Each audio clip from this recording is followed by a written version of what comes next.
one of the things that I have found, I'm a bleeding edge technology type person.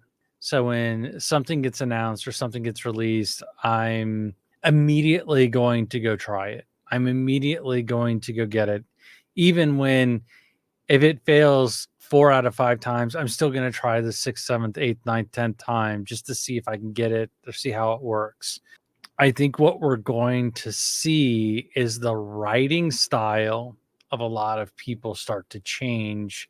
And I've already kind of started to see it with a handful of folks as well, to be more. Hey there, tech enthusiasts. Welcome to Tech Time with Sweet Tea, the podcast where we dive deep into the world of technology and how it can either serve you or, well, not serve you. Here is your host, Sweet Tea, and he's on a mission to help you harness the power of tech in your life.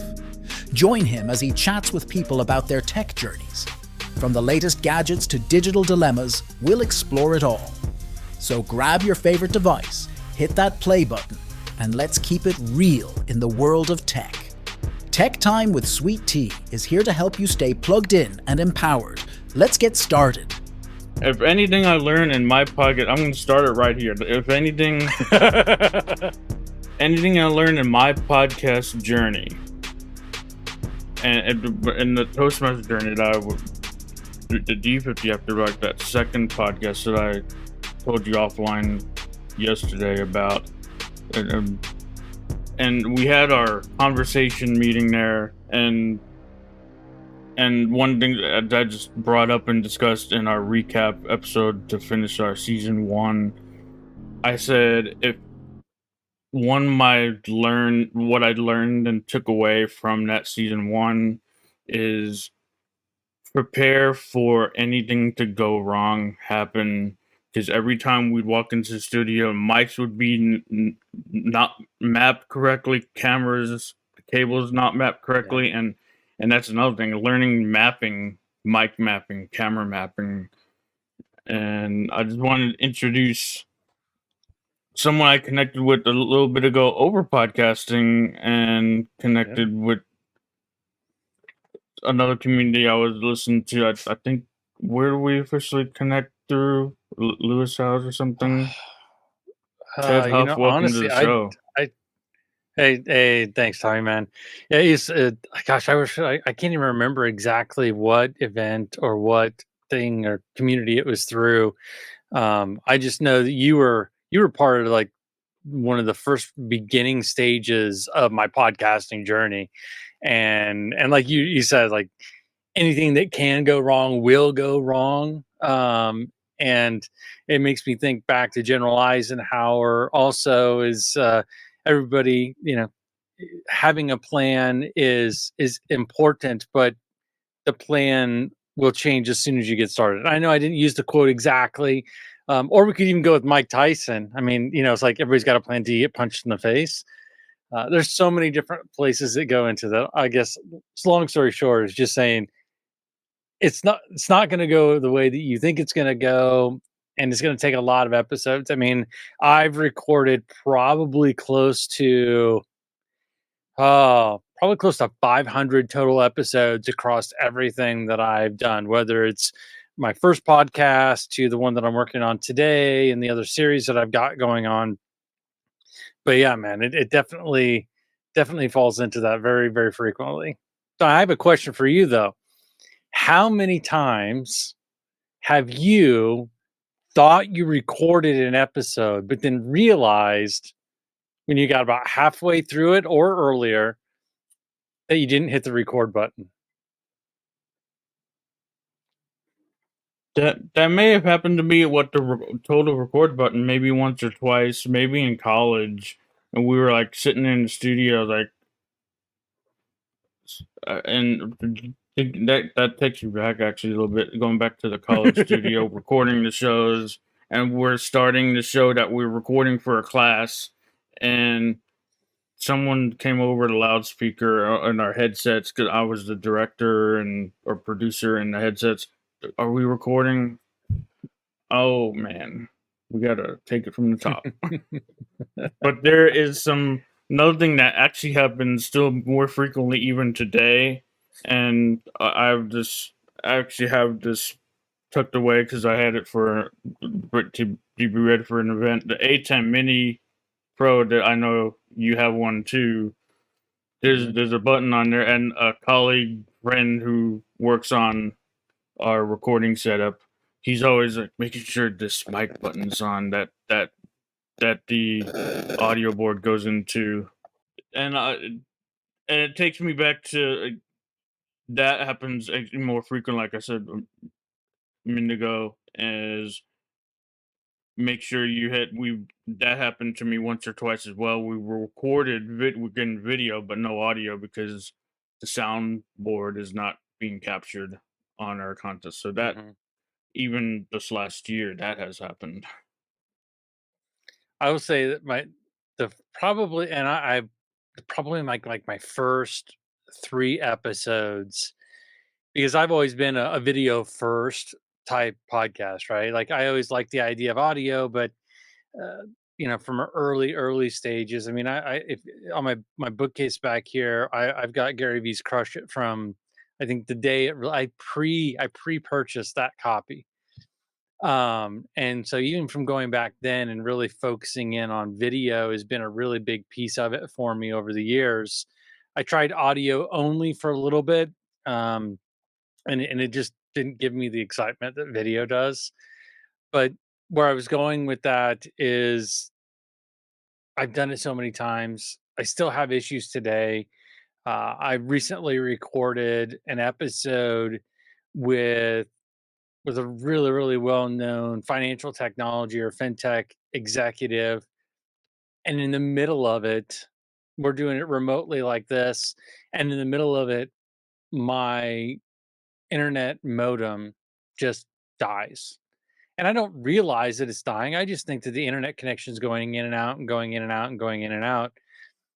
And at the end of it, it's like, all right, guys, we got to stop and we got to come back and redo it again. And so, long story short, equipment fails, people fail. We got to do our best to put checklists in place to keep us from falling into that trap. 100%. And things I like to go to the most, and Sean Cannell says it best, and I think from Think Media, I've been on their courses and trying to like really step my game with the philosophy that they have over there and ranking videos and everything. Because I'm big on video. I'm even more big on audio, but I do like the video thing, like you said as well. And I like what he says: push fear in the face and just press record. Hmm. And done is better than perfect. Those two things. Oh, definitely. If you can master that thinking, just do it, and it'll be good no matter what your expectation is. I think that's been my hardest part, right? Is being okay with it being 70, my 70% of the way there, which is like probably a lot of people that are watching or listening's 80, 90% or even 100%. And I think that's been the biggest piece for me, is really being okay with it not being my version, my expectation of what it should and sound like, has been a bit really big piece for me. With that being said, I think this would be a good transition to get into the other stuff that I had planned for our discussion. But I first get into who are you, what do you do, and not necessarily for me, but anyone who's listening who is just hearing about you for the first time. Yeah, no, I mean, I appreciate that. You know, I've been in financial technology, or fintech as it's called, for 2.5 decades. And that's something that I've grown in. I've had the opportunity to participate and launch really cool products and services. I was on the original Apple Wallet launch team. I worked with Samsung and Google on the Google Pay, Samsung on Samsung Pay. I worked on some really, really large retail programs, also with some financial services launching stuff. And that's really where my expertise lies, is really on that side of the house. But what has happened over the years is that I love to share information. I love to share experiences.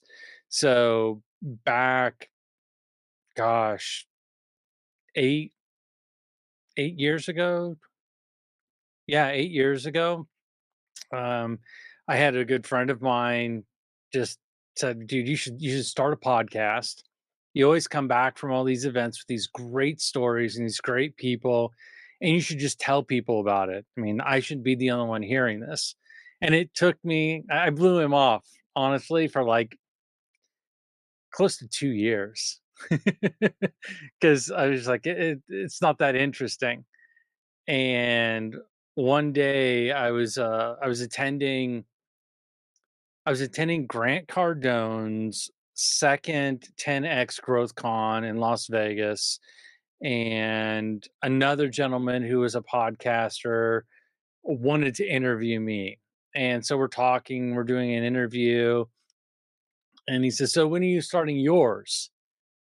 And I was like, "Oh crap, this dude just put me on the spot." And like I never backed down from a challenge. So on that point there, he actually became my first guest on what originally was called the Ted Huff Show, which was a conglomeration of getting entrepreneurs together to talk about their stories about where they came from, why they came from there, how they became an entrepreneur, how they overcome all the challenges that came along with it, and then give some helpful tips. But long story short is I love talking to people. I love sharing stories. I love learning from other people's experiences. And that's really what has drawn me into really sharing through video and through podcasts. Yeah, love that story. And so that we got how it started. Now you mentioned Fintech Confidential is the show now. So I see both are active and both are available. You didn't take the other one down, so both are still active up, right? That's Yeah, so I left the Ted Huff show up just for the simple fact is that there's still some really good content on there. There's some really good lessons that people can learn. Um, that it gives me chills just thinking about it because a couple of the people that I interviewed are no longer with us here on this earth today. And they brought some of the best value in the conversations that I couldn't take down. I couldn't just shut it off. It's almost become a memorial for a couple of the folks. So uh, I left that up. But FinTech Confidential actually started out as a completely different show, and we recorded well over 300 episodes. And some things happened, and legally I had to shut it down and start it back up as FinTech Confidential. But uh, the nice part about that is, it was Ted Huff show. It was Ted Talks Payments. And what I realized at that point there is, after listening to folks like Sean Cannell and others, and even there was an episode of Lewis Howes that I was listening to where he brought in the team that had identified what he should focus on. It was right at the beginning of his podcast journey, and they were trying to figure out where should he focus. And one of the things that came up was not being branded as himself, but being a bigger brand. Something was a little bit larger, give a little bit more flexibility. And that's where I decided I'm going to do FinTech Confidential. Kind of a cool thing. Believe it or not, the inspiration was London Real, because at the time that was a really, really big piece, a really big show on YouTube. And that's where the inspiration came from. But now what that has allowed me to do is I'm able to spin off a bunch of different things so I can get very specific in areas that there's interest in the marketplace today, whether that's lending technology or other stuff like that. Crypto, that one's one that we did a little bit last year, but we're going to be bringing back here real soon. One, just get right into the thing that has been popping up everywhere when you think about technology. Maybe you can say before with social media, but the technological elephant in the room, AI, artificial Oh yes. intelligence, baddie, whatever people say. How do you feel about what it is now, and sh- yeah, how do you feel about AI? Get right into AI. Yeah, no, this is one of those topics that comes up on every single show that I do, that I have guests as well as I'm on. Uh, Let me start by saying that artificial intelligence, as we're describing it today, has been around a really long time. What is new is accessibility to this type of large language model. Uh, you know, we've called it machine learning. We've called it pattern recognition. We've called it automated decisioning. We've called it a whole bunch of different things. But what has happened here recently is we've kind of all slammed it into the same boat of just calling it artificial intelligence. One of the things that has been true since the early stages of it, and it still remains true today, is it can only do certain things. It can only look at what is there, identify patterns, identify certain areas, and then give you an output based upon what has been provided. The ability for it to reason, the ability for it to pull things together that don't correlate or they haven't been told that correlate, really start to it just does it can't do it. And so, like what we were talking about, before we hit record, was I'm not scared of AI. I'm quite excited for where AI is and where it's going. I am a little disappointed in the laziness of people and the usage of it, where they just give it a simple prompt and they expect that to be good enough. And I think we're going to start to see more and more of this start to happen in SEO. And I mean, even YouTube has put a little button you got to click now that says, asks if it was generated content. And if it is, then it gets ranked differently.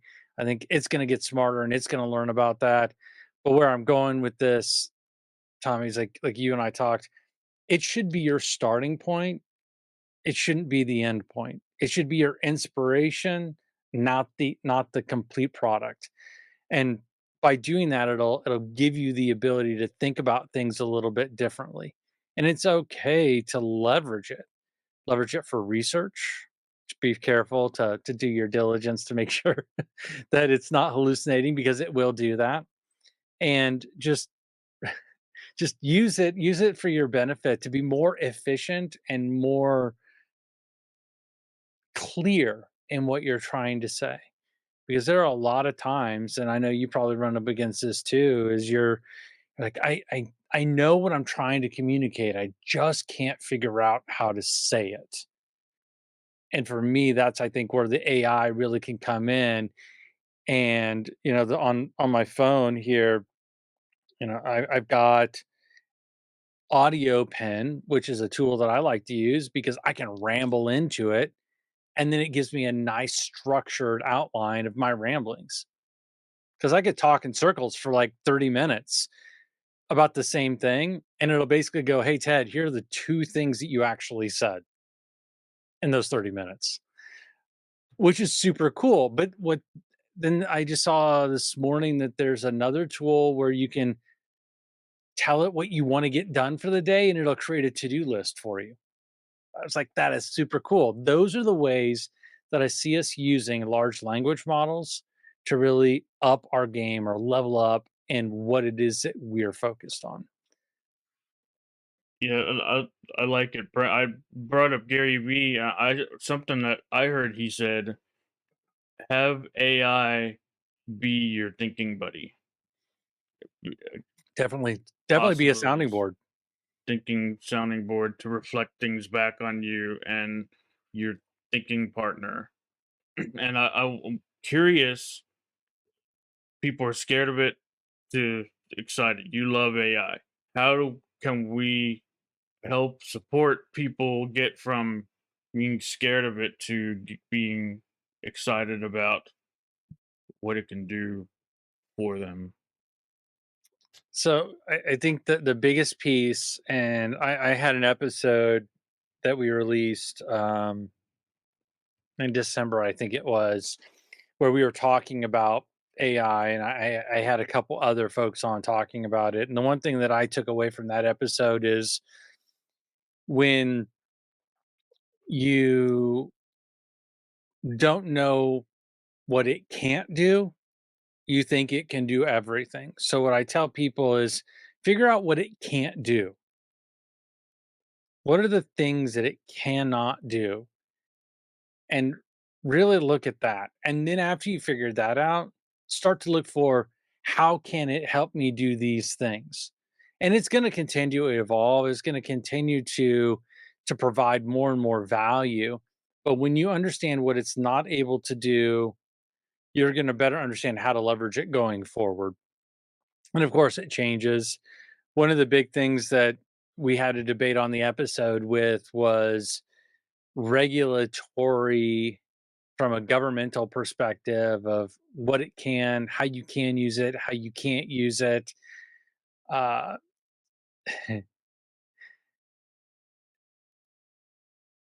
I will say your information and your data and what you do, how you do it, when you do it, where you do it has not been private for a really, really long time. So worrying about whether or not the AI knows any of that information, we're about 2 decades late for that. So ever since about the time that the iPhone was released, that's about when we willingly and potentially unknowingly through our own ignorance started providing access to that data. And so now just figure out what it is that you're going to do and what you're going to say. So I know I jumped around there a little bit, Tommy, but like I think with the AI, it's know how to use it, know its strengths, know its weaknesses, and leverage the heck out of both of them. One thing that came up with, and I want to get into like education more towards it, but to start, how do you see AI impacting the podcasting world today and in the future? Um, I think it's going to make good podcasters better and bad podcasters worse because the bad podcasters are going to try and find the easy, quick way to just deliver massive amounts of content that is super low quality. And those who are good and are willing to put in the effort to get the high quality audio, the high quality video, the content that is really well put together, they're going to be the ones that really take off. I think just like with YouTube, if you look at the stats, and I should have looked this up, but I didn't look it up now. But like you've got tens, if not hundreds of millions of YouTube channels and videos out there today. In comparison, it's about 10% of that in the podcast world right now. And so, and I think the other stat that I heard is that most podcasts don't make it past 5 episodes. I think we're going to see that the podcast lasts a little bit longer, but the quality is going to be a lot lower, and you're going to have a lot more delusion in your generic, general spaces of the ones that are relative and that are easily covered as information, not educational. Like the stuff where it's just like, here's how to get 50 more likes on your YouTube video, or here's how to get, you know, 10,000 followers on Instagram, or like those little pieces that really are more nuanced than that piece of it. I think you're going to see a huge explosion, even more so than today, of that type of content.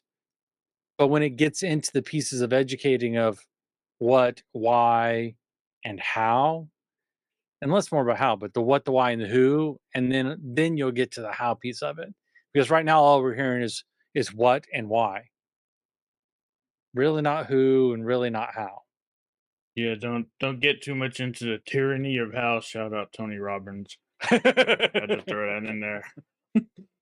And one thing that actually surrounding the season two, I mentioned of the podcast that I do for Toastmasters, and we've been going a month, one episode a month, and someone reached out to us with uh, they've they've been doing a podcast. And they said, I think if you level up this, and do that, get to maybe 50 in a season, 50 episodes. That's one a week, 52 weeks in a year.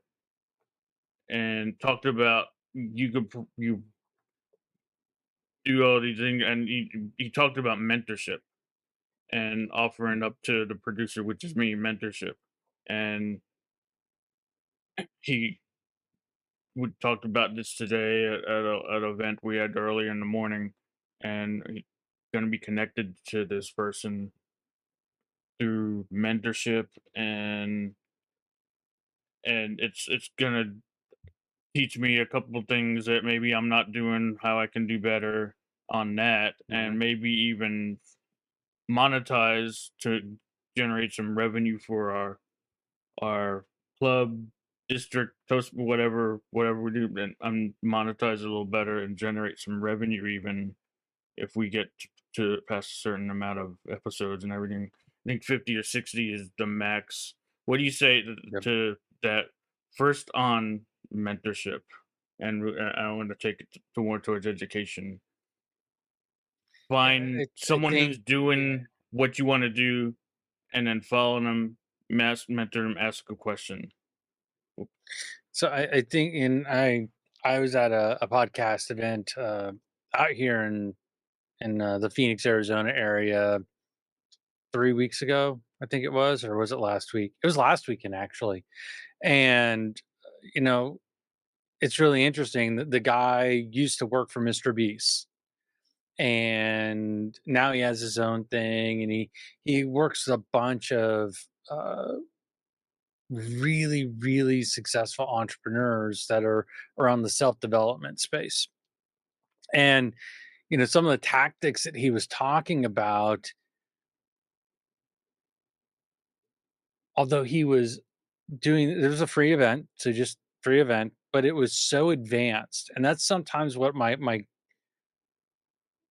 worry is for a lot of folks who look at, they're like, oh, you know what, I really would and my wife says this to me all the time. She's like, don't try and be Lewis House, try to be a better Ted.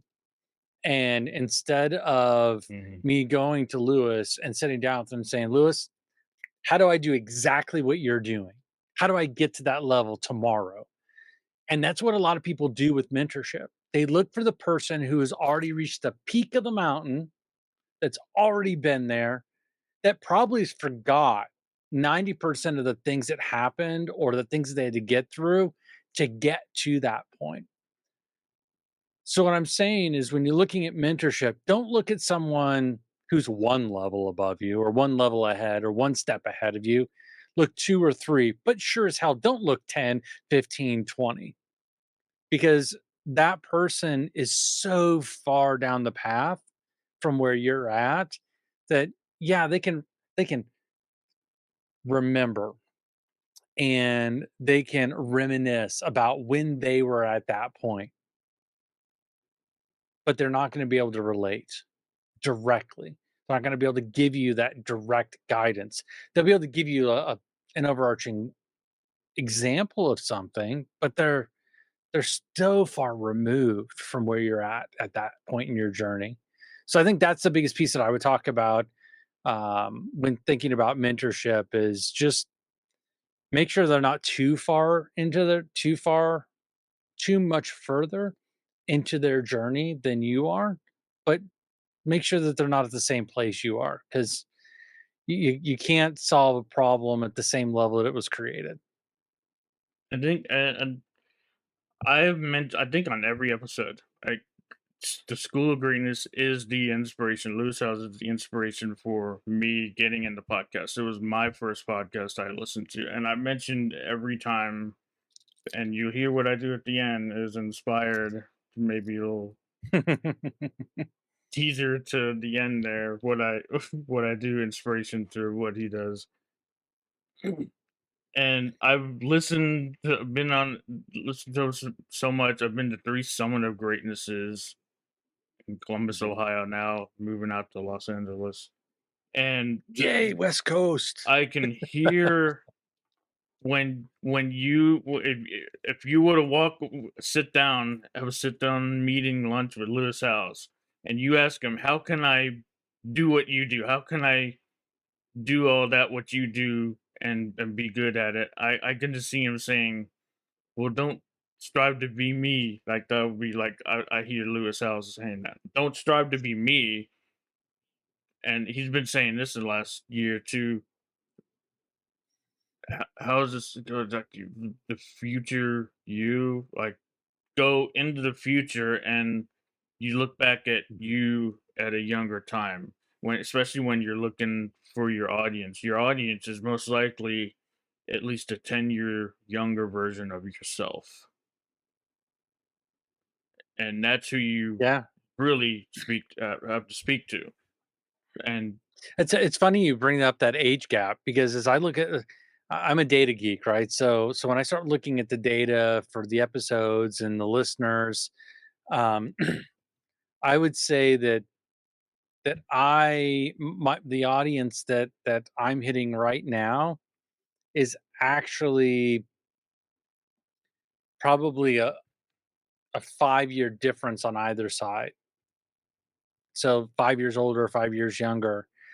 Um, and it's been interesting to see which episodes have really taken off, and the ones that have really taken off have been that 10-year younger audience. So that's a great point that you bring that up as you start to talk about that. I like to mention that, and I hear some actual truth coming to it based like, oh, when that's interesting you said that, and then I did that talking to him 10 years younger self, and it works. It actually does work. I love hearing that. Oh.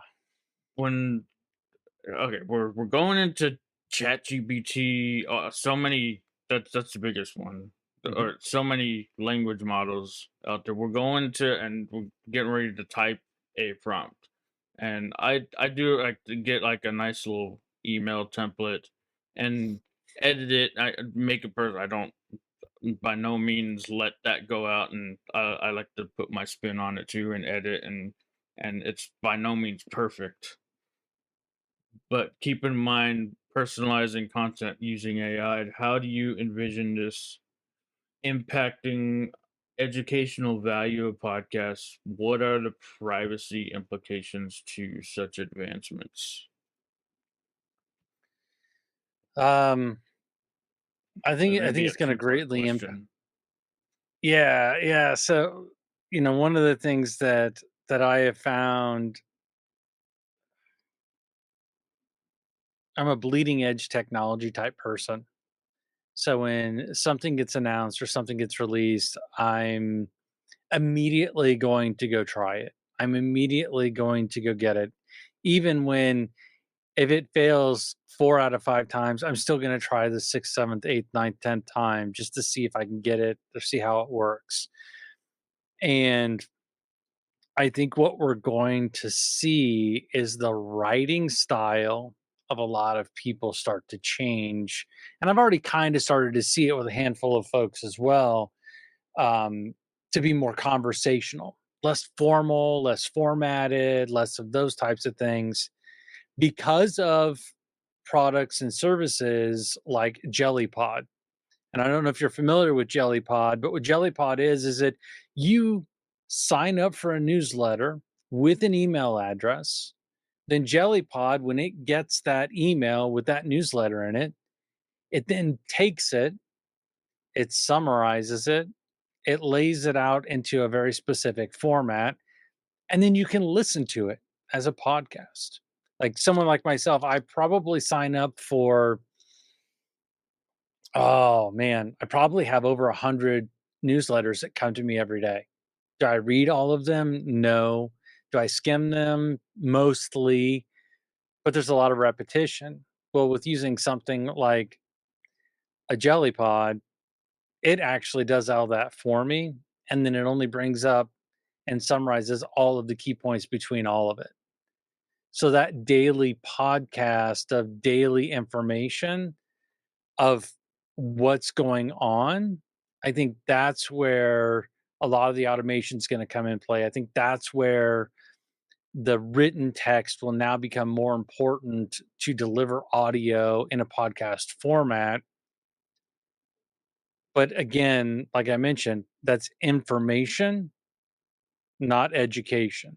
And so leveraging large language models and the vocal versions and the ability to recreate voices is going to be leveraged, and it's going to be huge. Going to be huge.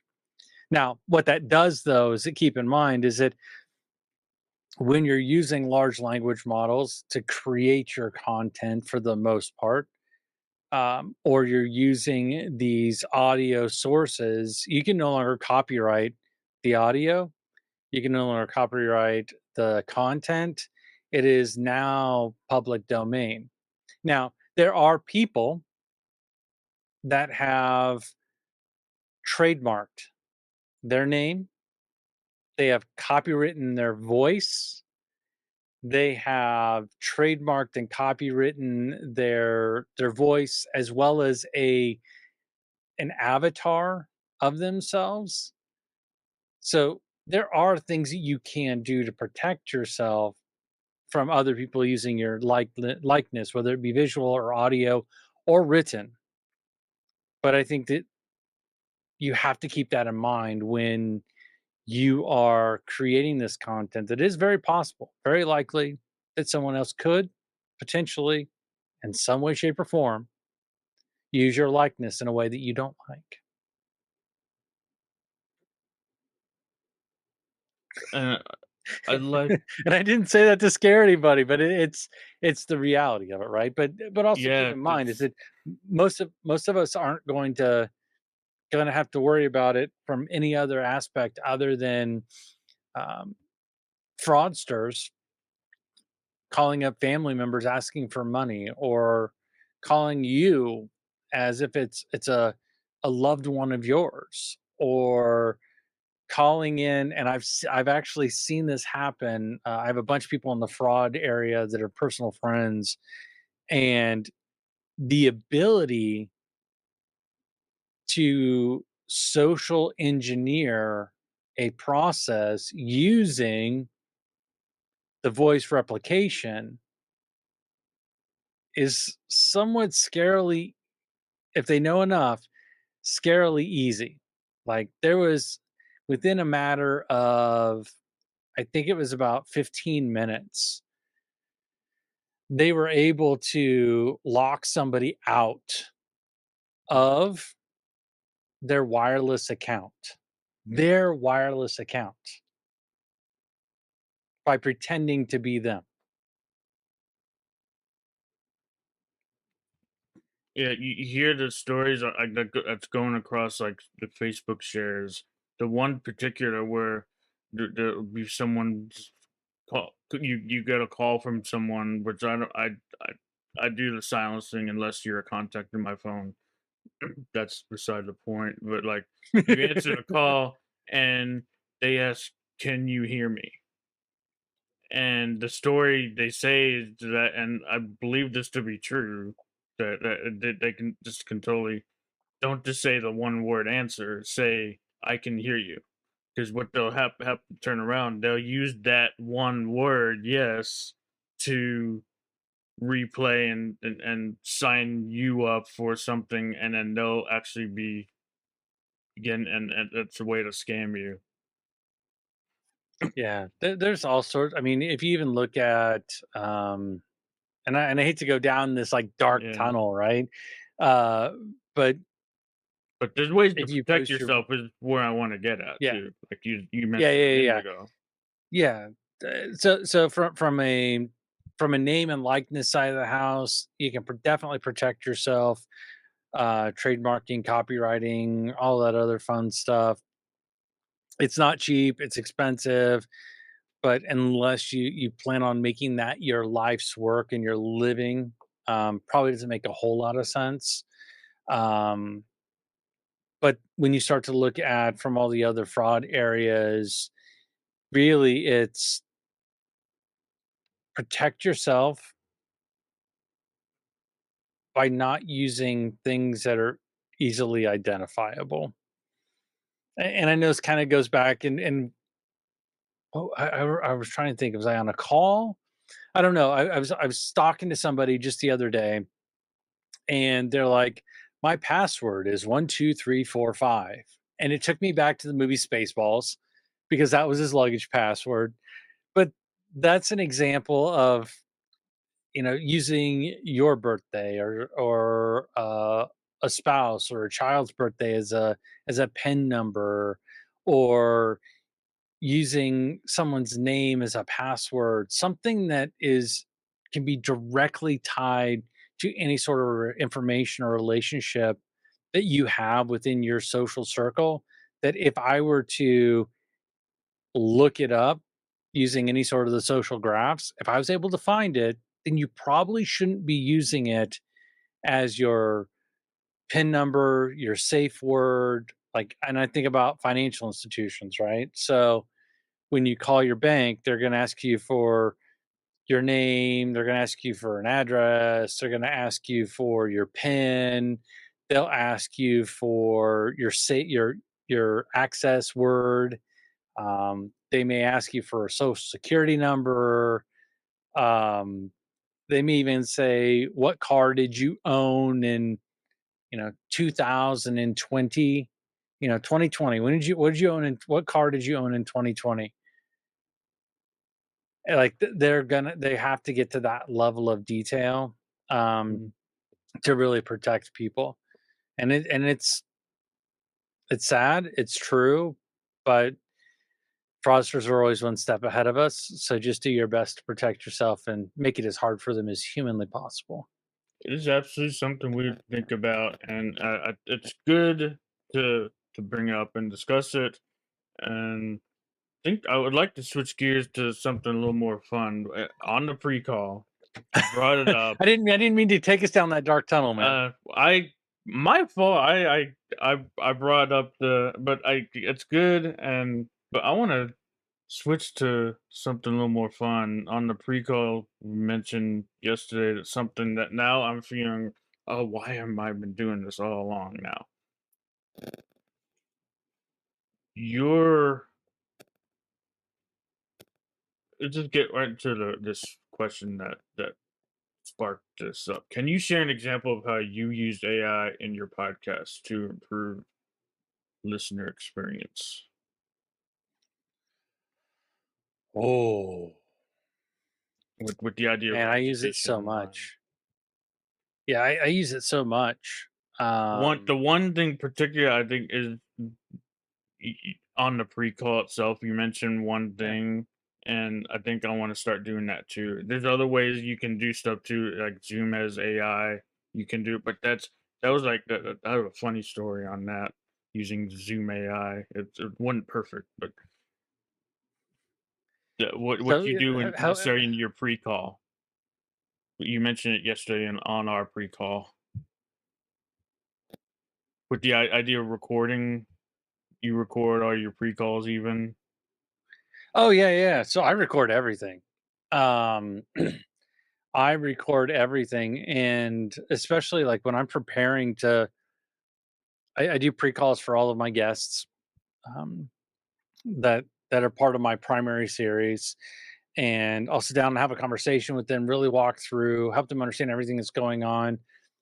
And then what I'll leverage is I'll leverage that conversation as a means to ask them a handful of questions that maybe I'm curious about, and I want to see how they respond or what kind of information they get it so that I can understand their style.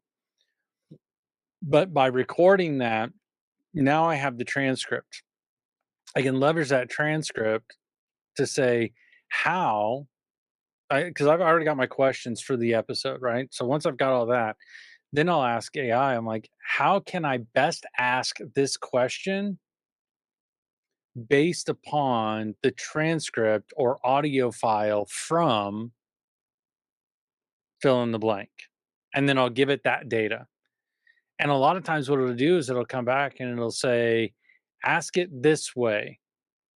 And then I may not like it, but there may be other things where I'm like, how do I get this answer to this question? Or how do I get the most in depth or unusual question or answer to this question? And I always leverage that pre-call information because it allows me to bring in their personality, use words that they were using so that it starts that ball rolling into a place where they feel confident and comfortable with their response. Is that what you're talking about, Tommy? Yeah, I like that you record and then you threw the transcript in there. And the one part that sticking out in my mind is like you were able to like ask in way with certain prompts, and that is to extract the questions from the transcript using AI, and it was all fascinating to me. And Yeah. like, so Well, the other I thing that's really cool about leveraging it that way is a lot of times it'll identify questions that you maybe not even thought about. And I will, and this is you and I were talking about this too, is that the depth and the quality of your AI prompt will determine the quality of the output. The more specific you are, the more likely it's going to hit on what you want it to give you. So if I want a certain emotional reaction or I want a certain flow of an episode, I have to tell the AI that that's what I want. It's not going to figure it out for me. It's not a mind reader. It is literally just a pattern tool that is going to find the patterns and respond back the patterns in which I asked for. So I think that's one that's a big piece that a lot of people miss out on. funny story what it said we're on I think it was just like a schedule. We're talking about a specific episode we were planning getting. We're setting up a shoot, scheduling a shoot with our assistant researcher that does a lot of research for the show and everything, which is that works out great. Someone have people that can do specific tasks. That's when you're building a team. That's just like team building.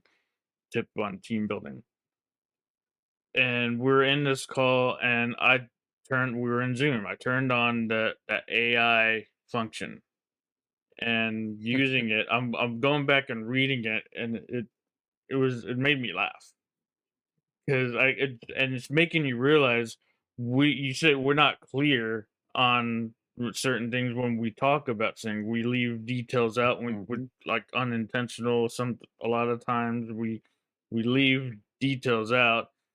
AI is picking up on everything we say, and the AI will our host bring up the host will bring up another name because it's crossing details. We're not speaking in the detail because AI is just it's Yeah. as smart as you input everything in. and without that extra detail input, it'll get a lot of things wrong. With but that's where it comes editing, and just be aware it's not perfect, and it may take several Oh yeah, tries to but get a response to that. it's so funny you mentioned that because as I'm sitting here thinking, there's a meeting that everybody agreed to be recorded on, and someone had made a comment, "Hey, you were supposed to send an email that had all this data in it." So using the AI, I pulled in the transcript and the audio file, and I said,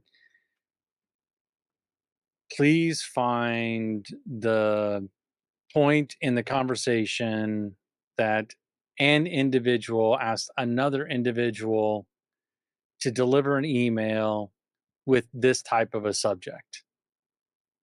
The response I got back was that that request was never made. Here's a similar set of requests that were made during the call, but do not match exactly.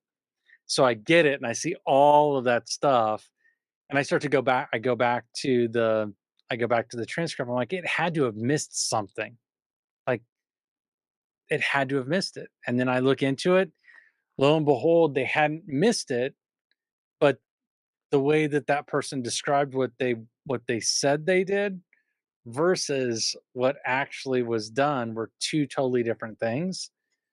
And I think that's the piece that we also have to look at as humans. We infer, like you were mentioning, we infer a lot of stuff, but we don't use our words to explain it. And it'll happen. It'll happen. Yeah, and that's one way we can actually use AI to better speak with more clearly, maybe, Mhm. and teaching us to speak English. English is one of the toughest languages. We're learning English every day. Still, we may be Oh fluent, yeah. but English is still a tough language. Maybe one more question before we get into some wrap up. No worries, man. And I like, what is there anything, as I'm listening, anything that I'm leaving out, missing, that I forgot that you feel should be brought up? I mean, I think we've hit on a bunch of different things. You asked me how I feel AI is going to impact socials. I think there's a shift in socials happening right now. Socials, YouTube, podcasting, content in general is, and I kind of hinted towards it a little bit ago, is the information, the short bites, the micro information pieces. Um, that's going to lose its luster. It's going to stop really being looked at as valuable because there have been such a flood of basic high level principles that you're going to start to see. And I think we've even started to see this in some of the comments and some of the analytics around YouTube, as well as TikTok and Instagram, is that we went from being 15 seconds, then it was 30 seconds, then it was a minute. Now we're looking at 3 minutes on the socials. But when you get into YouTube, the things that are 26 minutes plus are some of the things that are getting the highest amount of traction today. So I think what we're starting to feel is that people are like, it's not enough to get these quick hits. I want to understand more in depth. And I think that's the direction that you're starting to see. It's okay to break it up into small chunks. It's okay to break it up in small chunks, but you can't just stop with the the sound bite. You can't just stop with, here are the five best things that are happening. You have to follow it up. And you and I kind of talked about that during the pre-call as well, is you have to tell somebody what to expect, then explain it, explain why, and then go into the details. And what we've been doing so far in the last couple of years, really in socials, is like, here's what you need to know, and then we stop because that's what gets the clicks, that's what gets the likes, that's what gets the shares, that's what gets the laughs. Are those quick pieces? It's all that backstory stuff that you're going to see start to really, really pick up. And those who learn how to use AI to really hone their craft in that side of it are going to be the winners. Things like I'd like to, and I'd like to. Like, I've been an active member of Toastmasters. Another thing I like to plug any chance I get. I grew up with Toastmasters, so And like that was as a kid. I think I was 10 years old going to Toastmasters with my mother. I've lived and been taught the principles of Toastmasters for so many years that it's a great organization and definitely helps a ton of people. It's just not my passion, so I don't continue to go. hmm but one thing that and it may not be Toastmasters too. It's just a speaker. You listen to a speech intro. Mhm. It, what happens in the first part of the speech? It's like it's content. It's whether it's a person on stage or a person behind the camera or in front of the camera. Mhm. The intro. What do I have to tell you today? Why is it important? Why should I listen? And stop and then go into the detail Yeah. into the body. It's same principle Uh, across all ways of But communication. we've been skipping the last 3 steps for what, 2, 3 years now? If you look at the way that the content has been generated in a lot of cases, that's the mass amount of it has just been that step 1. It's step 1, that's it. And I'm seeing and hearing the desire to go to step 4, step 5, step 6, and that's where I was going with that. hmm So one to get one clear and then get wrap it up here and find out how to connect with you and all. But how do you see that step one that now we're going to steps? How, and you may have explained it already, but That's make okay. a little clear, or just to clarify, how is that changing from what it was to where it's going? Just take Yeah, like you actually have to know. Yeah. from step one to like now we're on step 6, 7, and 8. Yeah, the big piece that I'm, and hopefully I'm answering this the way that you're looking for, is uh, it's no longer just the hook, right? Step 1 is the hook. Now you have to follow up with the hook of what, why, and for who. And after you've done those 3, then it's your obligation to deliver the how to get that outcome that you delivered at the beginning of the hook. And that is where it's going. Whether it's a series of other pieces of content, whether it is a long form piece of content, however you deliver it, the the new phase, new stage is going to be going all the way down to, how do I achieve the first thing that you told me about in a way that is applicable? Because we have a lot of, here's here's an idea, here's how I think you should do it, but it doesn't have that applicability. Wow, that was hard for me to say. The applicability of that beginning piece. You kind of just get this genericized, homogenized, just boring blank delivery and journey. And people want the journey, people want the experience. And I think that's where the experiences are gonna be key and key and key over and over and over again.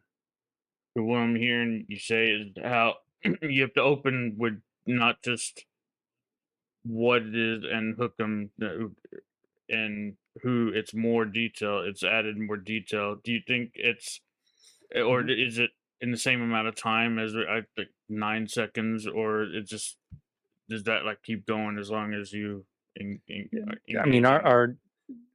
so the last study that I read, our attention span's about 15 seconds. So within 15 seconds, you got to tell them what, why, and when.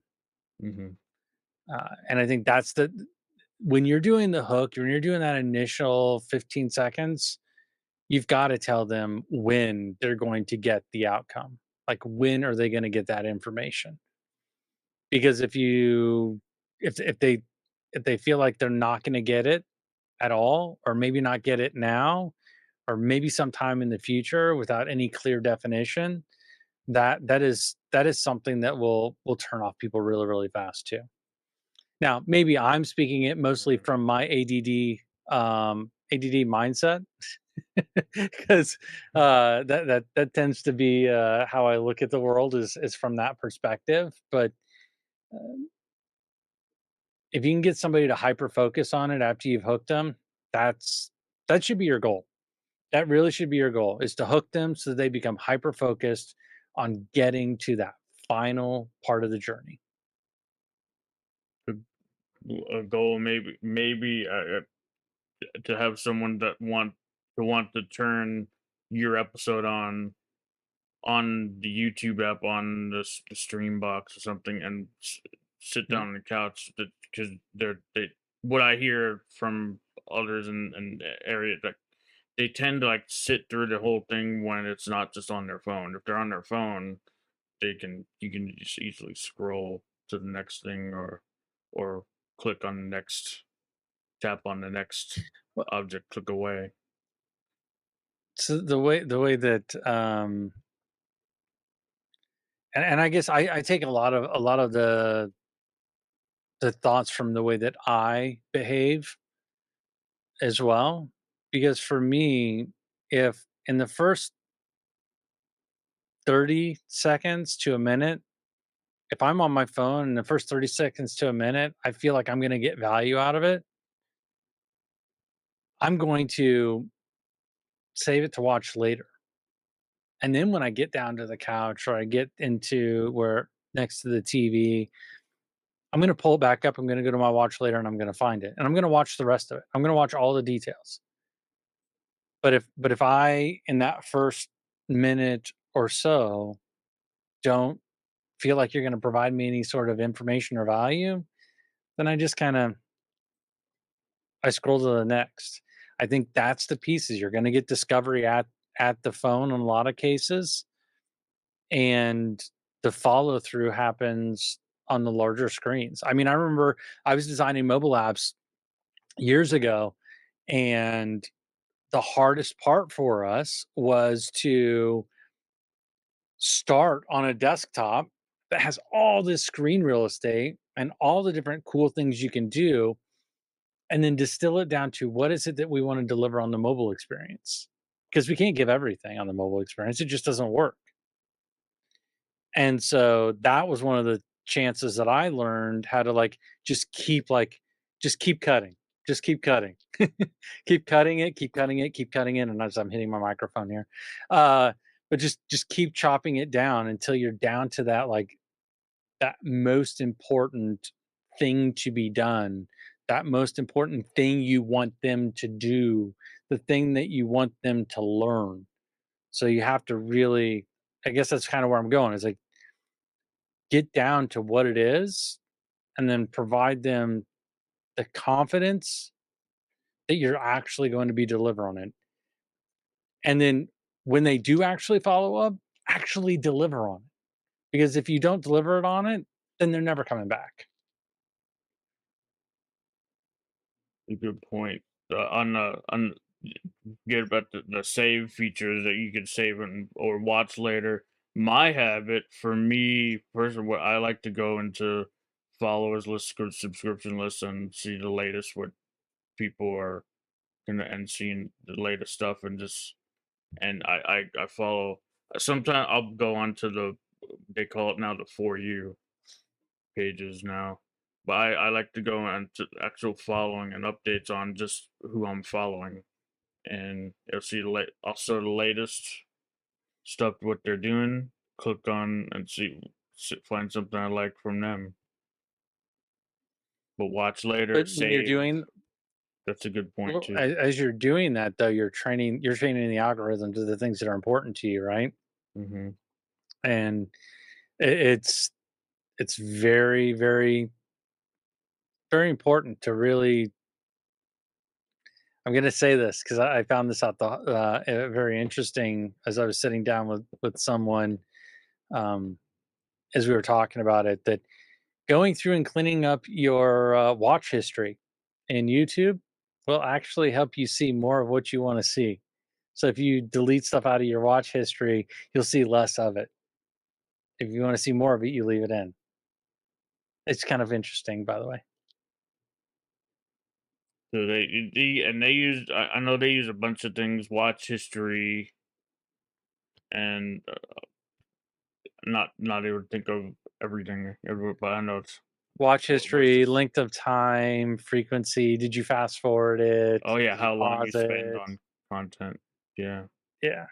Yeah, there's all sorts of fun stuff in there. Did you click on the description? Did you click on the links in the description? There's a lot of stuff that they track, but really it's really just to give you more of what you like. What you said in pre-call, like if they can find a way to track you and it doesn't even be on your phone too. We talked about that conversation. I immediately went to thinking when the aspect of tracking, like technology adds so many ways to track.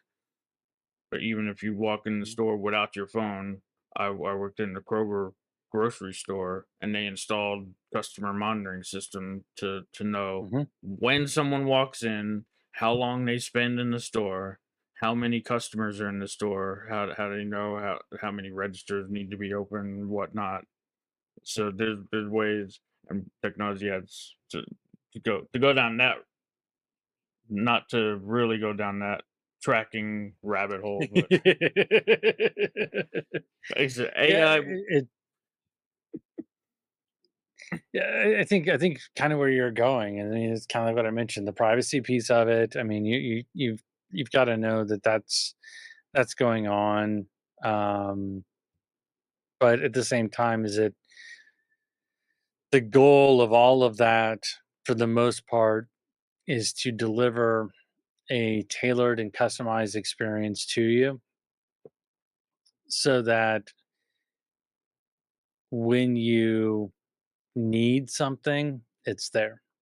So that's how I would suggest everybody take a look at it from that perspective. Is that and this is the conversation I have with a lot of financial institutions and a lot of technology products, and financial technology products, is it wouldn't be nice if you were thinking about getting a loan to buy a hot tub or to redo your kitchen, and you go to look for a financing option and they already kind of knew what you were planning or what you were thinking, and you were only going to request, say, $50,000 to redo your kitchen. I know it's a low budget, but still, let's say it was 50,000, and they look at it and they look at your history, and they look at the way that you're doing things and what you searched on, what you looked at, and they're like, yeah, they're going to go over budget, but we feel this is a good risk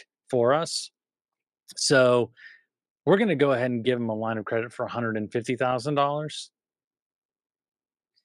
And when you go to apply and it says, click here to claim your home improvement loan of $150,000 to do these things, and they give you suggestions on things to do that happen to be alignment with what you have, and the rates and everything match up to what you're expecting or better, wouldn't that be nice? So you don't have to do all the work yourself. And that's kind of the way that I want people to kind of think about the data sharing, the data access, the use of AI. I think look at it as a way to make your life a little bit better.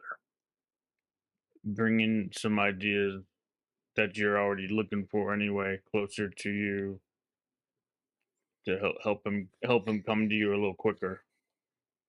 Well, so I'm gonna geek out just for a little bit here, Tommy, but like it's been a number of years. I think it's been about 5 years ago. Amazon, when they first started doing their subscriptions, where you can order the same thing every month. Gosh, I can't remember what they call it now, but they have a name for it now. But when they started doing that, what happened is that somebody ordered the same thing 2 months in a row, about on the same day. So Amazon, the third month, just ships it to them. And in most cases, as soon as they accepted it and didn't do anything with it, a couple days later they got billed for it. And they found that that worked some of the time, but not all of the time.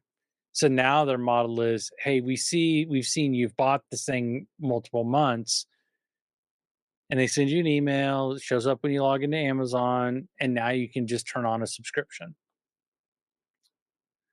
So they went from like, hey, if I just send it to them, they'll be happy that I sent it. They'll be so excited that they didn't have to think about it. But us as humans, we like to control a lot of things and how they get delivered, and they found that happy medium to taking the data they had, the behavioral aspects of it, and being able to offer it in a more convenient way and allow that person to make that choice.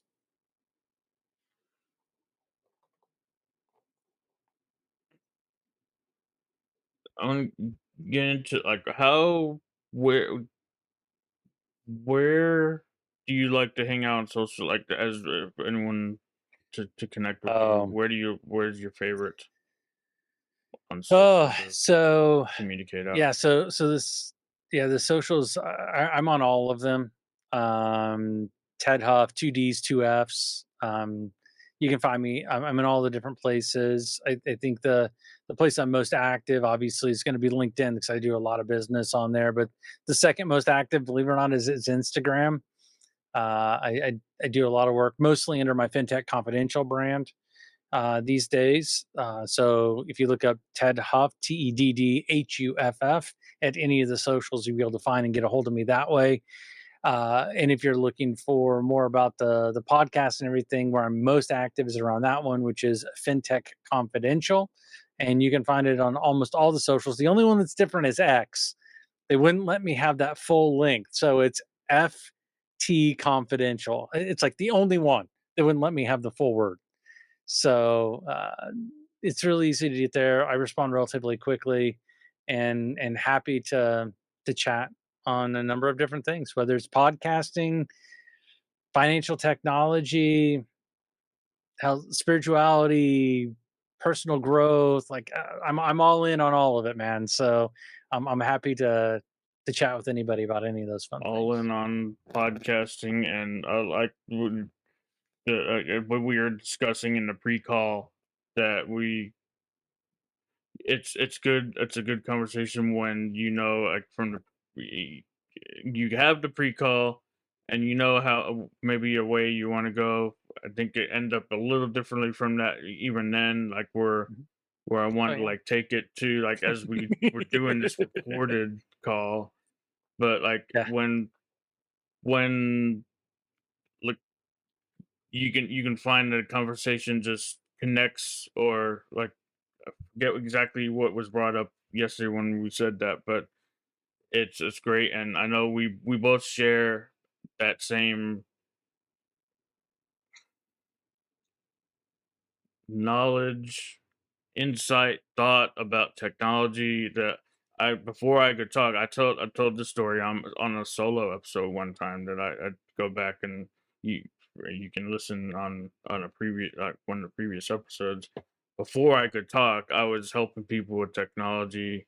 It was brought Mhm. out to my attention that when I said something, and like I can pretty much, when I see something new, I can figure out mostly in a day, maybe give me a week to Mhm. figure out, and I'll get back to you. And like, you should totally use that as like, wow, you can help them figure something out, or you can figure out in a day. And I think we share that same thing with technology and being Oh yeah. curious about technology and AI. And I acknowledge you for sharing your excitement around AI when there's a lot of, oh, what is it gonna do to me instead of what's it gonna do for me.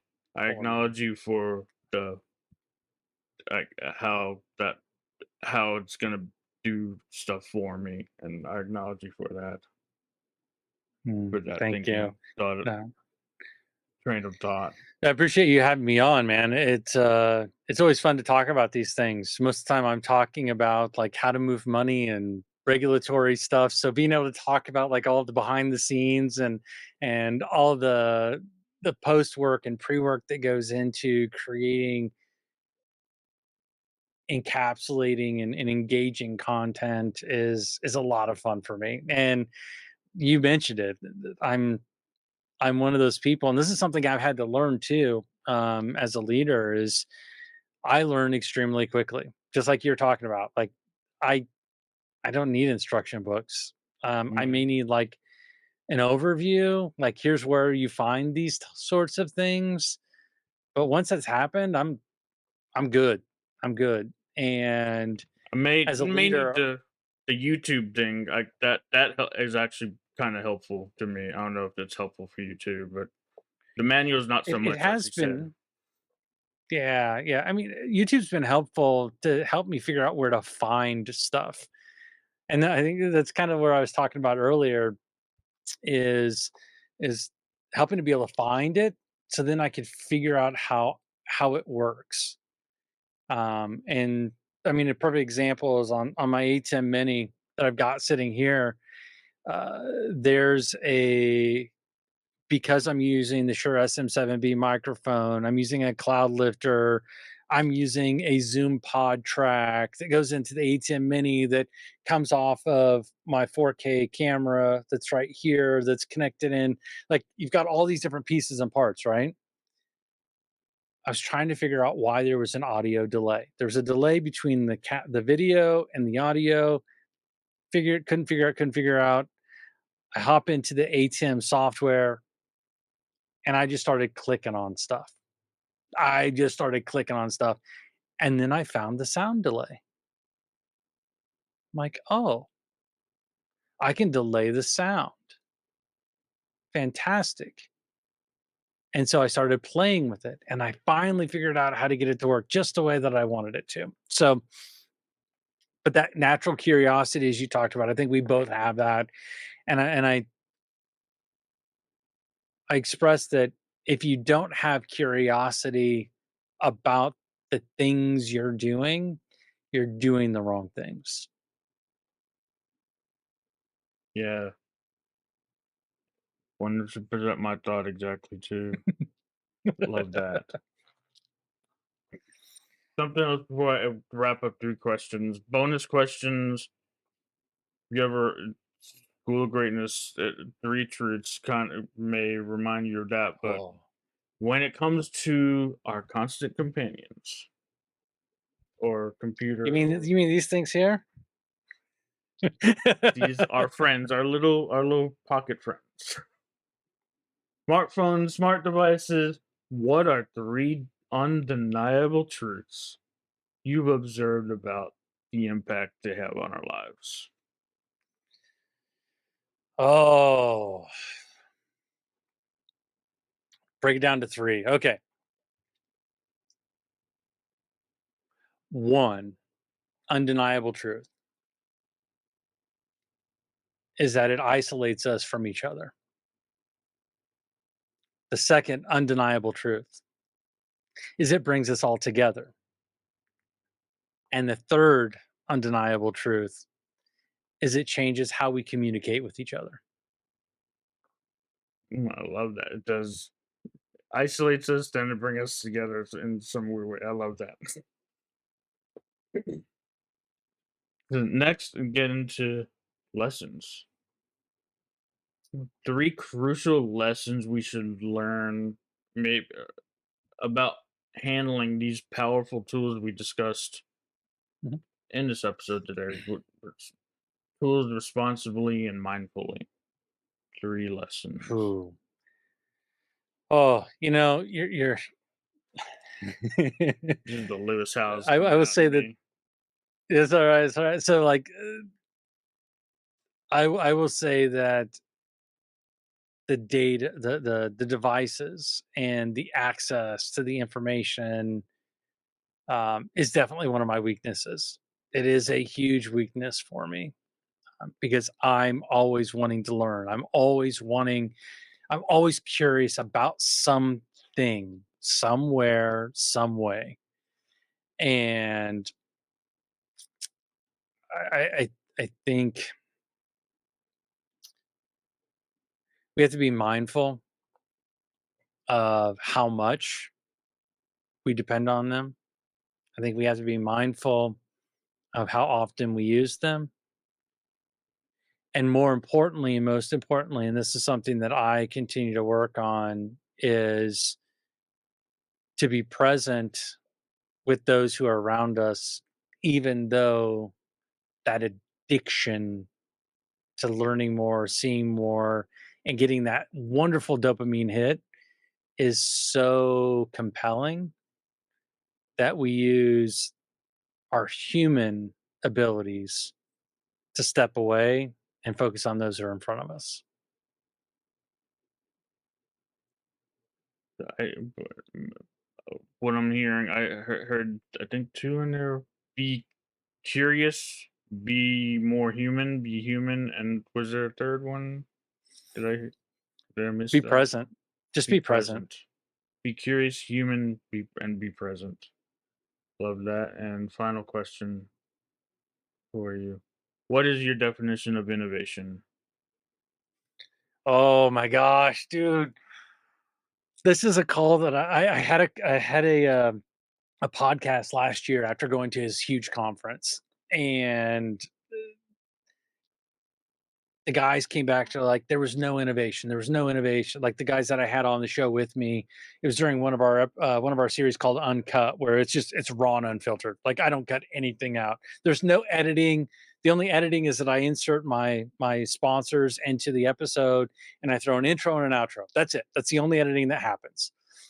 And we were talking, and they're like, there was no innovation at the event.